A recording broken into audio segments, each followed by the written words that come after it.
Uh, at the outset, let me thank the organizers, Dr. Pranay, and for giving me an opportunity to speak on this bit offbeat topic. And since it is a master class, you will soon realize that I take this task quite seriously because they had told me that this is a master class technical session teaching.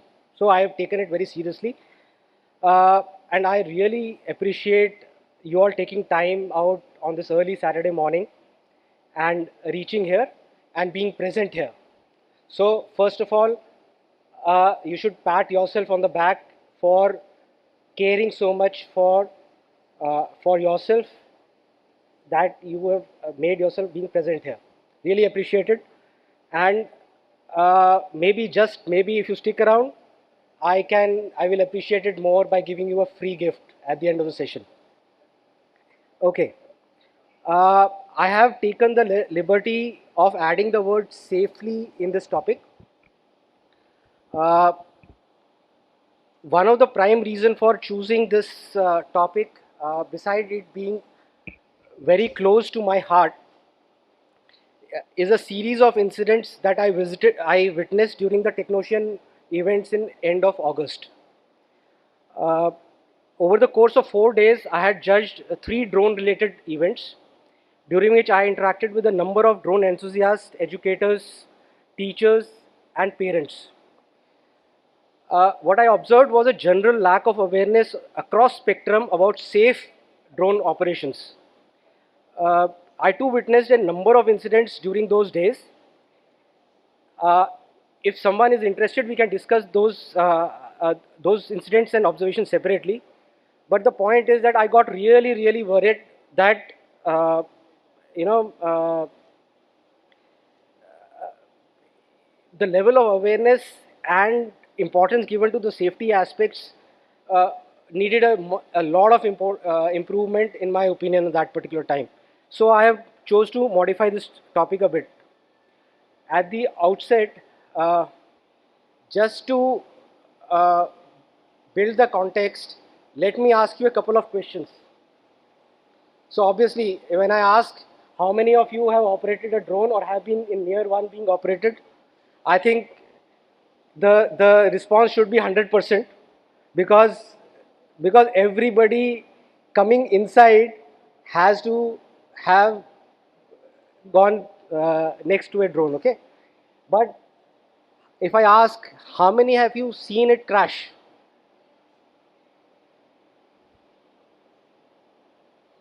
so I have also seen it crash, the number reduces a little bit, right? So there are two reasons for it. Either somebody is not willing to admit it, or somebody is not into R&D, he is just sitting here for knowledge sake. Because if you are a true enthusiast and you have flown a drone, you would have definitely seen it crash. If you have not seen it crash, you are not doing the R&D. Okay, that is my reading. We may have difference of opinion. But how many, so for those who did not raise their hand, how many of you know that it can crash? Again, 100%, it should be 100%. But can it crash on your head? Now this is the problem. This is where the difference happens, and you should realize the importance of the what I am going to speak today. So now, what do you expect from this short 15 minutes talk? I have been told that I have a little bit of time, so I can take my time in explaining things. So I will do that. Uh, the I will talk about the regulatory landscape and possible impact of unsafe operations, highlight the necessity of safety oversight, risk management, and its assessment, first assessment, then its management in terms of mitigation and go-no situations, build upon it and suggest some best practices at the end. So, who all can use this information and who all are involved in rolling out a safe drone landscape? I am sure all of us will be belonging to one or more of these categories which are displayed. We can be manufacturers, software developers, service providers.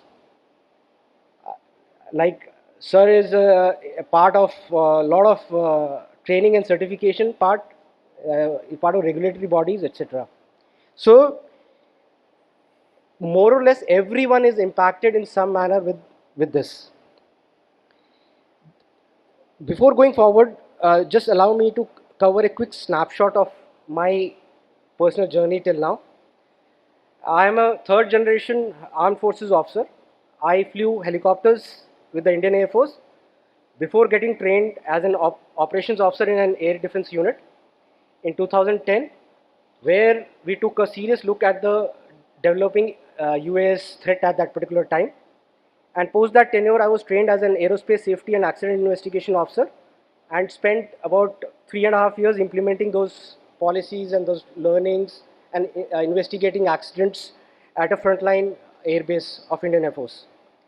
Before leaving Indian Air Force in 2020, I was involved in academic research work on security and defense related issues. And during this, my peer reviewed research work was published as a book.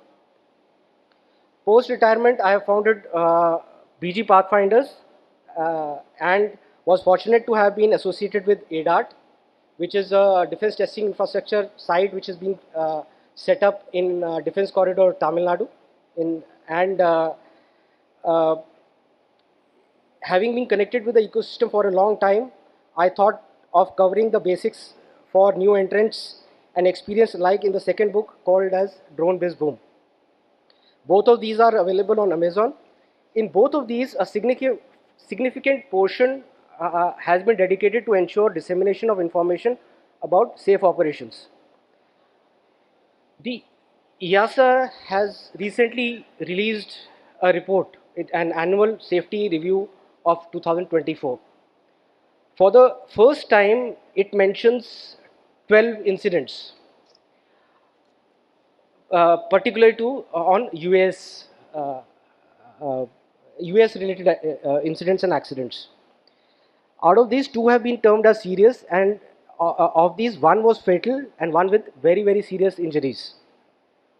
The fatality occurred as an 8 kg model aircraft in full flight struck an uninvolved remote pilot.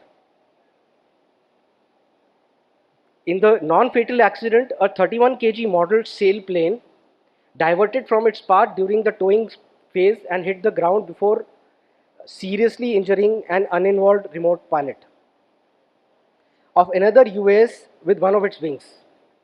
So this UAS pilot, in both cases, were not really involved in this, in the operating the accident-causing UAS. So the point I want to highlight is that in both cases, the injuries and the fatalities occurred to uninvolved pilots, uninvolved US pilots. So what does it mean? That from purely statistic point of view and very limited data set which we have right now, it will build up. From this, it is very clear that yes, it can be fatal.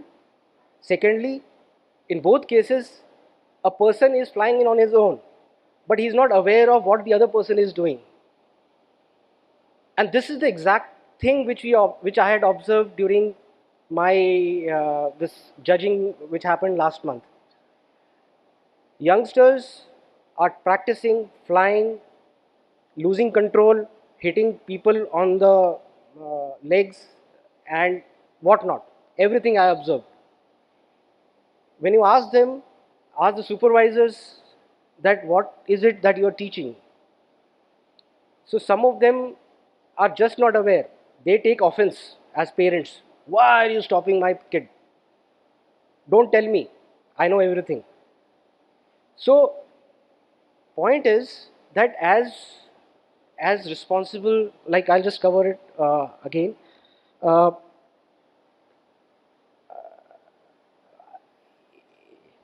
So now I'll come to our security matrix. I wanted to show this slide. A little bit dated. There have been recent agri-drone crashes, many of them seen.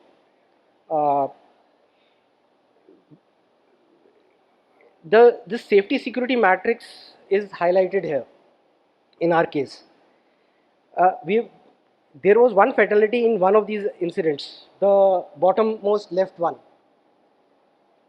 So in the bottommost left one, there was this was the agri drone which was being used to spray I think scented water over a parade which was going on, 26 January parade, somewhere in Madhya Pradesh. And then it crashed, serious injuries, the person died later. Not recorded anywhere, you will not find it, the, the incident anywhere, but we've had our share of fatalities. And this is few years ago. So my question is that is all this getting recorded anywhere for us? And similarly, all of you as operators must ask yourself this question as company, that are you recording them anywhere within your company books? So to be passed down to there is employee churn. So when the employee churn happens, the knowledge level, knowledge set, records should remain, and they should be handed over. So we know that the drones can cause serious injuries. Now this was the study, FAA sponsored study, which was conducted in between 2017 and 2019. I believe it was a mellowed down version report. The report which came out was a very mellowed down version, because they didn't want to disturb the evolution of that the landscape, which was economic impact they wanted to limit. But uh, multiple collisions under test conditions did prove that this is a hazard. And the safety security matrix has also impacted the rollout of the regulatory framework, which has changed the entire landscape. A part of it was covered yesterday, or maybe day before yesterday also. So the key aspect which I want to highlight here is this was issued in August 2021, and let me point out that these rules were based on a premise of trust, self certification, and non intrusive monitoring. Somebody just before was saying I have read the drone rules 2021, but if you really go through them, they're very permissive, from whether from R&D point of view or from any other angle which you want to look at. Because they were permissive, we all had such a nice growth in our ecosystem. But remember, it was based on trust.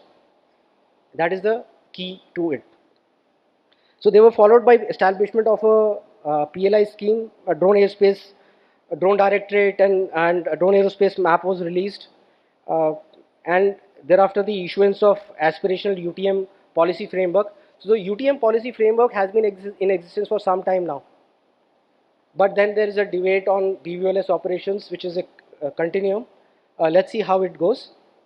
Now, this series of developments in regulatory sphere continued, and this month the policy on the vertiport establishment type certification of VTOL aircraft has been released.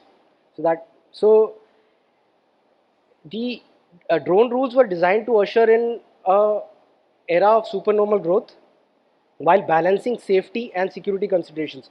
Both were very hotly debated topics. I was part of few such discussions also, and several approvals were abolished and process was simplified. We know of interactive airspace map, and best part of this was the, like I already covered, R&D environment was very permissive. You just had to have a registered your concern and fly whatever in green zones. No permission required up to 400 feet.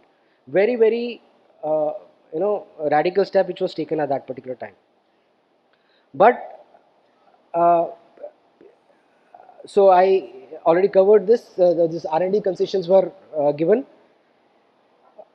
But from security perspective, we have to understand, we all understand that aircraft is just more than just a payload carrying device. It is, there will be a lot of software engineers which are coming. It is also a networked computing device. And it has onboard mini or micro storage, disk port, etc. Because it has got this kind of use, it it is also exposed to various threats. The threats will include, some of the common attacks against drones include platform takeover, spoofing attacks, and even jamming. So, like I covered, how can we support and increase the trust factor amid the security perspective, safety as perspective, and growth perspective as a business? So, from a safety perspective, we need to ensure that we follow firm safety standards for ourselves within our company. The training we impart and undertake must match realities of the mission, both for your internal purposes, internal training purposes, and for the external training purposes when you make a sale. So it should match the realities. The risk assessment is the key here. How do you assess a risk of a mission?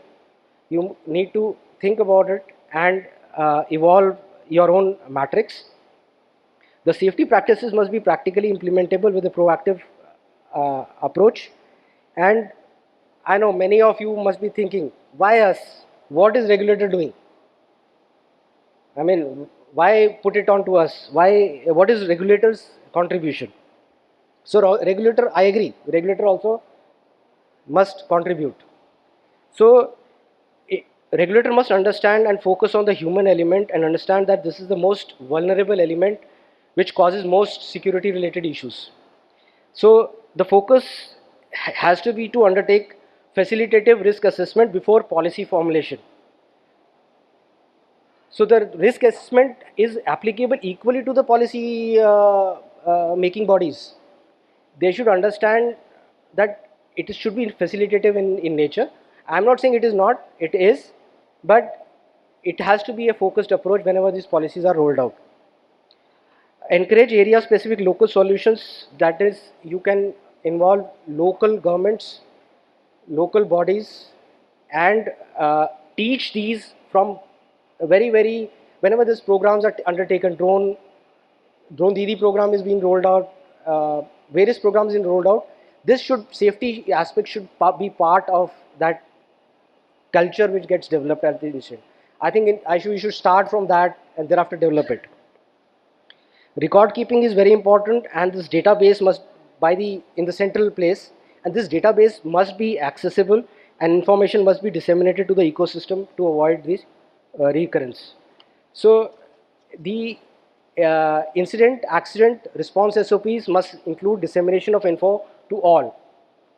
So generally, whatever accident incident is occurred, the reason it has occurred should go to the ecosystem so that rest all can take facilitative actions.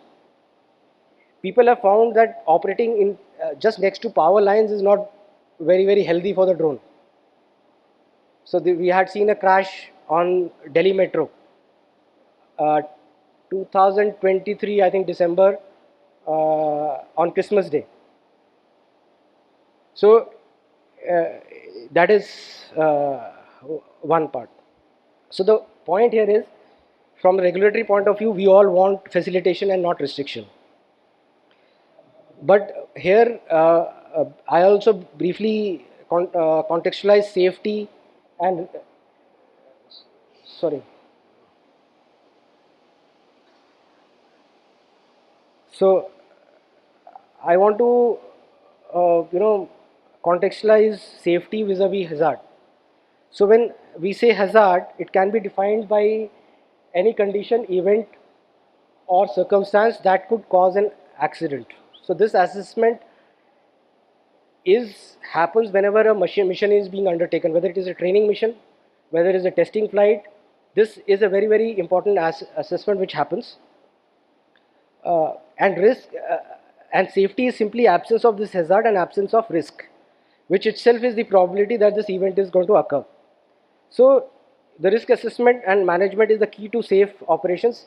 I may be sounding repeatable in this, that I am repeating myself, but it is because I want to emphasize on this very important aspects.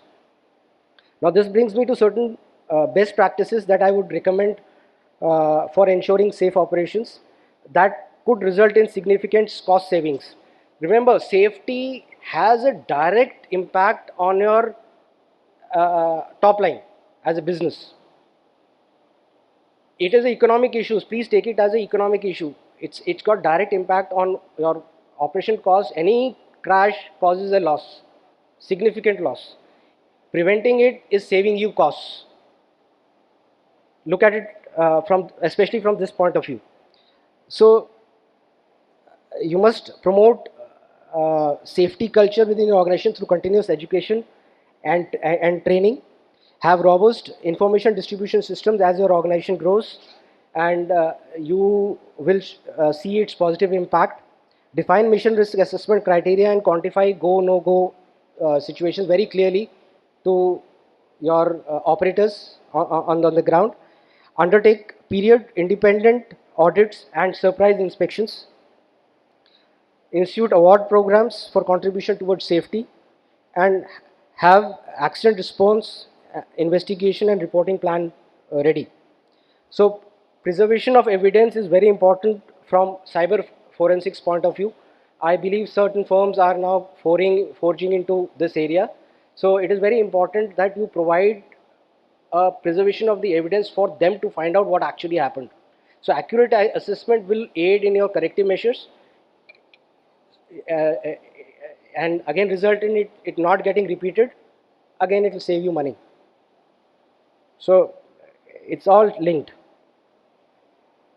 So in the about 15 minutes available to me, I had this much to say, but I have covered my thoughts on various aspects of regulations and how they relate towards aspects of security as well as safety, based upon which I have recommended the necessity of accurate risk assessment and its management.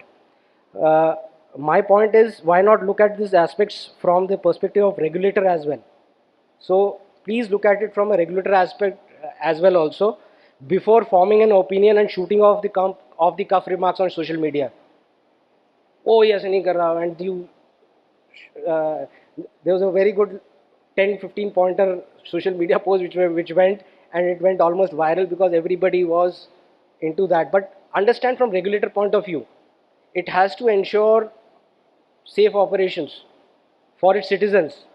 Unaware people, the statistics show unaware people who are not operators are going to get impacted, whether it's fatalities or whether it's serious injuries.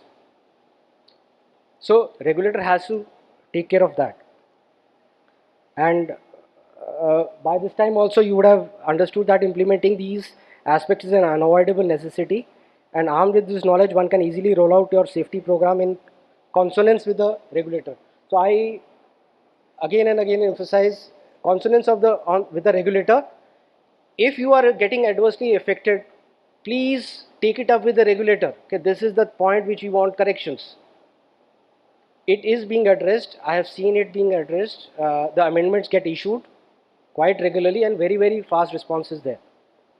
Uh, then you can also have a trusted knowledge partner with the necessary experience and domain expertise and capability to deliver on this safety promise. Because from a regulatory perspective, like I am afraid, how long would regulator honor the unwritten freedom of operation rule? I mean, at some stage, PMO will say, "Ki boss, enough." And this freedom of operation environment will get impacted in case there is number of incidents and accidents continue to rise, and there are possible losses to both property as well as life. So I will stop here, and I was not able to cover the full points, but uh, every nuance I could not cover. But I hope I have been able to convey the importance of these aspects from from your business development, whatever point of view, in the entire scene. So, like I said, you have been a great audience, and thank you for coming. Please contact me and collect this small gift from my side, and thank you for your attention. And at the end of it all, I would again thank the organizers, and uh, everyone for giving me this opportunity to share my thoughts. And if there is time, we can take questions, sir. If if if there are questions, we can take them.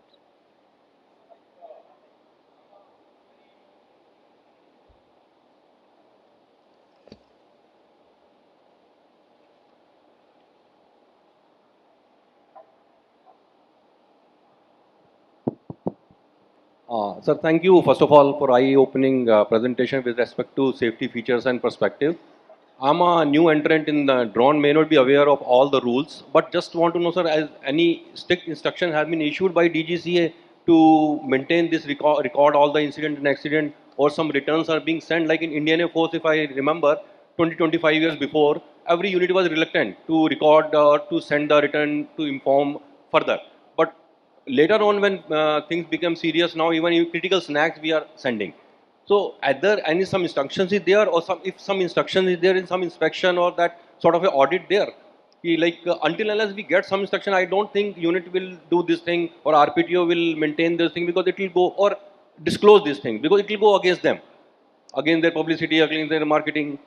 So, rule-wise,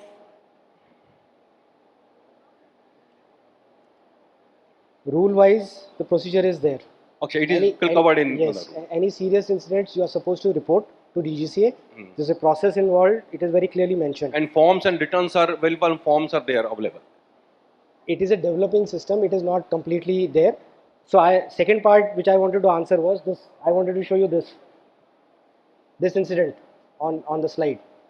So, this was a approved mission taken by a private company to transport whatever, showcase that it can transport safely in red zone, Delhi, red zone, and it crashed. There's photographs available, but what actually happened is not available, whether with the DGCA or to the system at large. I have taken personal interest and tried to, you know, find out and things like that. I know the company. I spoke to the CEO. See, the problem is that the testing and R&D is in our green zones. They've not done the mission criteria and risk assessment in all these places. When it flew over the high tension cables, there was a signal loss or whatever, the flight controller had an issue, loss of thrust or whatever, that contact was lost, GPS based system, and crashed. Now, who will monitor what R&D work involves? Not only assembling the drone, it involves flying it in all possible conditions and then and get the go no go criteria. Exactly. So go no go criteria mein, this is a no go area. But for us as an ecosystem, we should be aware of this incident. Exactly. We should be told that, boss, here is the learning 10, here are the 10 learning we should implement in your prevention measurements. Yes, yeah. So when your 10 is brushing, see, any loss in my country of anyone is a loss. Exactly. Okay, they have paid certain X amount from that ecosystem which is running. Some of it, if they have sourced from, they've taken money from government, borrowed or otherwise, it is my money only. So that is what is the business. That is what I had requested the regulator. And this is not one incident. There are other incidents. Dehradun incident, very recent one, battery burning off incident. I don't know whether I have a photograph of that or not. These are incidents and accidents which are happened. Record keeping is very important. So, at the minimum, internal record keeping, at a slightly higher level, in these conferences, we should start talking about these things. And as if minutes of meeting go, it should be part of that. That yes, we all want to know. It is not that we are not, see, in flight safety, remember, it is, don't go to who. तूने crash कर दिया, get out. No. But sir, in this competitive era, it will go. It will go against that unit who is reporting and other. No, I have. In forces like defense forces, we also think this that we should not report. It will go against us. But in commercial market where everybody will try to grab the business, sir, he'll say that RPTO crash hoga, that is not safe. तो चोर police का game है. मैंने 3.5 years I have spent in that. I have reported and I have not reported in some cases. Until what I want to But convey, strict instructions from there and some sort of audit of those things are there. And I'm scared more, sir, because one of the supply chain management lecture I heard that maybe probably after a few years, like traffic is going. We can take it offline. So if I can get another question in, because it will be better. We can take it offline because this involves different viewpoints. Sir. I just wanted to add to this one. What sir is saying has a point. Because what happens is the regulatory framework to report incidents and accidents exists when you are doing training in a RPTO which is governed by DGCA rules. Like I said, there is a serious disconnect between the training and industry. In industry, we pick up 4 drones from a company. Before we finish 100 hours of agriculture, we face 10 crashes. There is no reporting. There is no collation of information. This information is not available to the subsequent public who wants to procure this equipment. And therefore, the industry works more on perception than on actual truth. So there is a point in what he says. Yes, sir. So may I add, sir?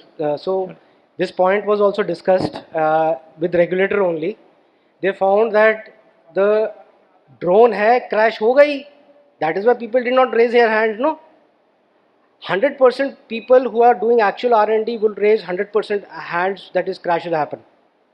So what they did, they gave a unofficial sort of a message to the industry. If it is not causing a serious damage to others' property, it's not a FIR causing offense. It has not caused injury to other person than your internal, or even internal if it has caused a fatal injury. So please refrain, because so many things started coming up. They don't have that organization to handle that data. So that is why in my submission I said internal records of the company should maintain it. So it's an ecosystem which is evolving based upon trust. We have to trust the regulator. Regulator trusts us to report these incidents. If you have insurance, then insurance mein third party insurance is a big headache. So insurance, I don't know, he's there, Sandeepan is there or not. We've had a lot of discussion on this. So internal records must be maintained. External, there are issues which will get resolved provided they are overloaded as it is. They are shutting down manned, they are doing an audit of where the training institutions are, actual manned flying training is taking place. All FTOs being established right now. So thank you. Our turn will come. Sorry, sir. Thank you. I'm Group Captain Ravindran. Sir. I think I also seen right from the aero modeling from my college days, these crashes, if reported and learned, and also forward the message to the rest of the people, you can save a lot of accidents. I think drone industry can learn lot from the flight safety audit at the design, manufacture, and the flying. More so the UAVs are most of the time in the people operating area. Like let us say even in a wedding, just imagine a drone goes and hit onto either the groom or anyone, and even an injury. I mean, I'm sure it will be a very, very common. So drone industry needs to design or something like futuristic perspective. They need to calculate even before their system is designed and operated and give strict SOPs. Of course, regulator needs to intervene, but and in the Air Force or why civil aviation has got a lot of expertise. If they can copy down from there. Thank you. Yes, sir. So I agree, sir. The game is in the industry itself. This is an opportunity. Industry itself, this is an opportunity. Collect the incident, have a repository. I think industry should take it as a learning curve, or they should take it as an opportunity rather than a it is so, like a negative campaign for them. It is going to save them money. It is going to save them lot of money, life, the reliability of the company, etc., etc. Yes. Yes. Hello, sir. I had a question related to a brief point that you just touched upon. I wanted to know more about our insurance options. Like, what can go wrong will go wrong. I mean, money in no way will compensate for human life, but uh, like like motor vehicles have third-party insurance. Are there options for drone service providers and drone operators? And if so, like what are the regulations around it? So, firstly, for any commercial operations, drone insurance is mandatory. It's a mandatory requirement. People are not doing it. There is lack. There is awareness that they are not doing it, but that enforcement is yet to come. It will come. By law, you are supposed to have insurance when you're flying in a commercial way. There is a company which is, there are various companies now. ICICI has also started. The first mover was, I don't know, Tropogo is here or not. Tropogo Sandeepan Sen was the one which started. So insurance is mandatory, and insurance is being provided specifically for drones. The question was we lost one MQ9 Reaper, if you know, just last week I think. So the question I raised was, because it's on lease, who insured it? So who did the insurance? So this particular part, only one company is insuring the military grade drones.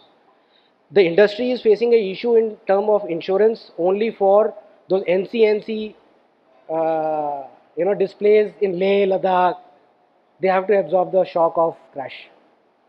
So that is the lacuna. Nobody is willing to insure military display wala drones. There are conditions because it's high risk wala area. Other than that, for civil commercial use, insurance is mandatory. Companies are providing it. You can Google it; it will come. Sir, last question. Uh, Thank you for the insightful talk. I think regulation and safety is extremely important. Um, as a founder of a company, I think the intention is definitely there. I think what is lacking is in terms of how this manifests at an R&D level, right? Now, as a company, I can spend millions and millions and endlessly on safety, but I need to also know how much is enough. Is a parachute enough? Is data monitoring enough? Is basically some kind of landing zone, safe landing zone situation enough? Is autonomy to get to that landing zone enough, right? The comment I would like to make is building on what you said. I think this needs to be translated to a very specific set of SOPs and guidance which you touched upon, so that as industry we can make this real and we say, hey, if you have a parachute in case of the pitch angle is too much or the yaw angle or whatever roll angle is too much, then it activates the rocket operated parachute. Or if it is losing altitude beyond a certain descent rate, then it has to do this operation, or it has buzzer on board, or it has lights on board, or whatever, right? I think it needs to translate into these specific things, so that at the end of the day, as a company, I also need to manage a balance sheet. I need to maintain a certain margin, and I need to decide how much is enough, because I can spend endlessly on this R&D, but it needs to become a practical aspect of our operation as well as our cost. So I don't know if I'm making a lot of sense, but I touched upon many things here. So if I say, you say uh, the input costs have to be balanced without vis-a-vis my making money on this. Is that the issue is understand? So first of all, you need to do a little bit of homework. Find out in what cases parachute is mandatory by law in India. You know it is mandatory. I don't know. So I'm it is not there. clear about that. So it is there. Okay. It is there in law. If you don't find it, come to me. I'll tell you. For certain weight class, if it is falling at certain rate, this is defined in kilonewtons, you require a parachute. That's clear. So they found out based upon whatever study, that is a benchmark which they have taken. Similarly, this aspect which there are so many nuances to it. Your operations, your administrations, your maintenance, all three aspects are involved. In all these cases, there is a human element which is involved. चलता है, कर लो. Sir will be SL agree. Swamiत्व scheme was rolled out. People were flying with what UN number कौन सा था, flying किससे कर रहे थे. So my problem is हम अपने आप को ही झूठ बोलते रहते हैं. And then we crib later on that regulator ने किया नहीं किया. So please, so it is always when you're building up something, involve safety culture from step one. It will help you save a lot of heartache. And insurance and this kind of design features are there in the rules. And there is enough material available. How you use it, how you utilize it to build up your thing is again a matter of you know. So that is what I'm saying. I'll connect with you after, sir. Yeah, please. So, thank you so much for listening, and please collect your. I'll give you a free gift. हाँ जी sir. Sir आपकी जो topic थी drone regulated air space, और मैं जितने दिन से hello तो जब हम ड्रोन की बात कर रहे हैं और ड्रोन को मैं जितने दिन से समझ पा रहा हूँ, ड्रोन रेगुलेटेड पॉलिसीज़ की बात होती है, तो हमें क्या लग रहा है कि जब लोग बोलते हैं कि पॉलिसी में ये प्रॉब्लम्स है, पॉलिसी में वो प्रॉब्लम्स है, बहुत सारी चीज़ें, बहुत सारे कंपनी से इनपुट नहीं ली गई है. अगर हम एज्यूम करके चले ड्रोन की बहुत अच्छी पॉलिसी बन गई, क्या होगा? पहला, हम हार्डवेयर अच्छा बना लेंगे, हम पेलोड कैपेसिटी इंक्रीज कर लेंगे, हम अदर एसेसरीज अच्छा बना लेंगे, चाइना को बैन कर देंगे कि हमको चाइना से हमको सामान नहीं चाहिए. हम यहाँ पे एक आत्मनिर्भर भारत की बात कर रहे हैं, सारे लोग यहाँ पे आपको बनाने लग गए. प्रॉब्लम उसके बाद भी रहेगी या नहीं रहेगी? प्रॉब्लम अगर रहेगी तो सबसे पहला चीज़ ये समझना जरूरी है कि ड्रोन से पेस्टिसाइड स्प्रेइंग को हटा दें, लॉजिस्टिक को हटा दें. ड्रोन से एंड ऑफ द डे में आता क्या है? डेटा. और डेटा के ऊपर में अगर हम देखें जितनी भी कंपनीज आज के डेट में काम कर रही है वो दे क्या रही है? Ortho photo, DEM, DSM, DTM, contour, और उनको क्या एनालिटिकल अप्रोच पता है कि अगर हमने डेटा क्रिएट कर लिया आगे कैसे उसको कंज्यूम करना है. जो डिसीजन मेकर्स हैं वो उस डेटा को आगे कहाँ यूज़ करेंगे, कैसे करेंगे.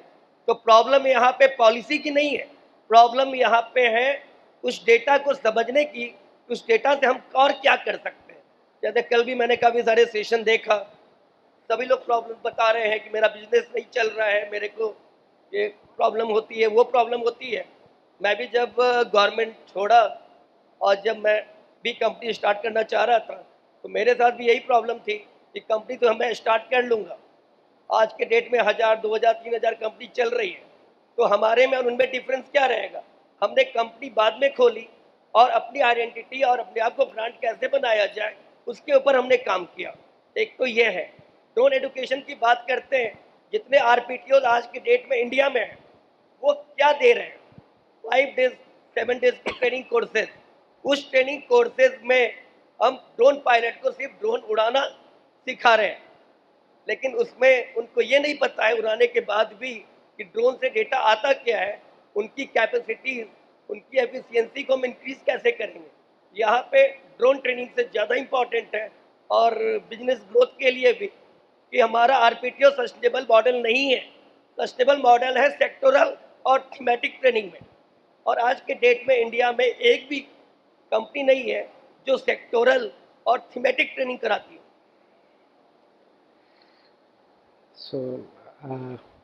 So if I understand correctly sir, आपने ये बोला कि ड्रोन से डेटा, ड्रोन से बहुत सारी चीज़ें हो सकती हैं, उसका एक आउटपुट हो सकता है, एक उससे हम काम ले सकते हैं. एक वो काम लेने का तरीका मैच नहीं कर रहा है जो हम ट्रेनिंग इम्पार्ट कर रहे हैं, एक बात. दूसरी बात ये है कि पॉलिसी रेगुलेटर के हिसाब से ये 5 दिन ट्रेनिंग से नहीं होगा.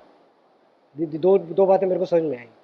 इसके दो एस्पेक्ट्स हैं इमीडिएट कॉन्टेक्स्ट में. पहली चीज़ तो कोई भी ये ऑपरेटर ये जानता है कि वो 5 दिन की ट्रेनिंग में अगर आप लर्निंग लाइसेंस ले रहे हैं, ड्राइविंग लाइसेंस ले रहे हैं, आपको उसने 4 दिन की ट्रेनिंग देके छोड़ दिया, यू कांट ड्राइव, आपका एक्सपीरियंस चाहिए. And an error on ground for a driving license versus an error in air has got different connotations. पहली चीज तो रेगुलेटर आपको एक इनिशियल स्टार्ट देता है कि भाई ये चीज़ फॉलो कर लो. अगर आपने इतना कर लिया तो आपको RPTOs have been banned also, क्योंकि वो नहीं कर रहे थे. उनका जब क्या रिपोर्ट आई, तो as responsible citizens we have to tell that also. हाँ तो सर मैं एक मिनट खत्म कर दूँ. तो दूसरी बात जो यूज़ का है, यूज़ में कोई भी प्रोडक्ट का एंड यूज़र के पास कैसे पहुंचना है वो उसका बिजनेस एलिमेंट होता है. आप ये नहीं बोल सकते कि मैंने यहाँ पे फोटो ले ली यार, ले लो. No, you have to know what is the end result. तो आपको डोमेन में चाहिए क्या, वहाँ से आपको बिल्डअप करना है कि मैं ड्रोन में क्या डालूंगा. आप ये नहीं कर सकते कि मैंने ड्रोन बना लिया, आप देखूँ मैं कहाँ पे जाना है. No, that's fundamentals, very fundamentals. I have covered these things in my book, I will just give it to you. So और जो ग्रुप वाले कोर्सेज हैं, I think there are companies which are giving. Government of Gujarat is sponsoring these courses in that university in Gujarat, and one private company, I know the name also, it is actually conducting the courses, very heavily subsidized by the government. So for every student he is getting a lot of back. Most of the costs are being absorbed by the government of Gujarat. Maybe I don't know how it works, but उसमें वो specialist courses कर रहे हैं जो आप बता रहे हैं. Very specialised courses they are doing, all of them. So but it has to grow, it is not enough. I get what you are saying, it's not enough, and we have to do much more, and stakeholders we have to be involve in it. Sir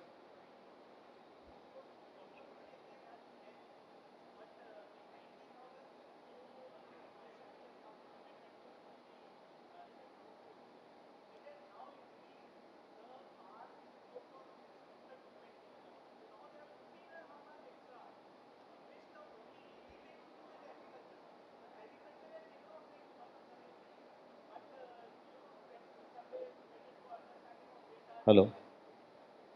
so there were another I nuance. would like the audience to hold their questions because the same speakers will be there in the panelists and will have a good ample amount of time to ask questions. So I appreciate that all are having very good energies, but please allow so that we can move through the schedules. Thank you. Thank you, Mr. Thank you, sir. But Let's have a thank you, sir. huge You round had of a nice applause. talk. Thank you so much for sharing your valuable insights, sir.